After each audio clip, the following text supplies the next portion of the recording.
පොතෙන් විතරක් වාහනයක් පදින විදිහ ඉගෙනගෙන ඇත්තටම වාහනයක් පදින්න ගියොත් මොනවා වෙයිද? ඒ වගේම තමයි. ගොඩේ නම් පීනන්න ඉගෙන ගත්තොත් වතුරට බැස්සහම ගිලෙන්නේ නැහැ. ඔය කියනකොට සර් මට මතක් වෙනවා පාලි පාඨයක්. භාවිතා බහුලීකතා. කිසියම් දෙයක දක්ෂයෙක් වෙන්න නම් ඒක ඉගෙන ගන්න, ඒ වගේම ඒක නැවත නැවත භාවිත කරන්න, නිවැරදිව දිශාගත වෙන්න.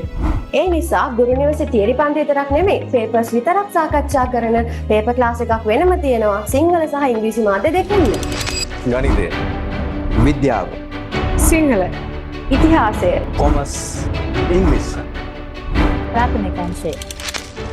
ප්‍රාථමික අංශයේ සිට උසස් පෙළ දක්වා සියලුම විෂයන් සඳහා ප්‍රශ්න පත්‍ර පොත් ආයතනයෙන් ලබා ගත හැකියි. Our classes are held not only in Sinhala medium but also in English medium. Paper class සමග සම්බන්ධ වීමට 077 287 9970 අංකයට WhatsApp පණිවිඩයක් හෝ ඇමතුමක් ලබා ගන්න. එනම් පේපර් ක්ලාස් සමග සම්බන්ධ වෙලා ඔබේ වාර විභාගයට ඉහළම සාමර්ථ්‍යයක් ලබා ගන්න.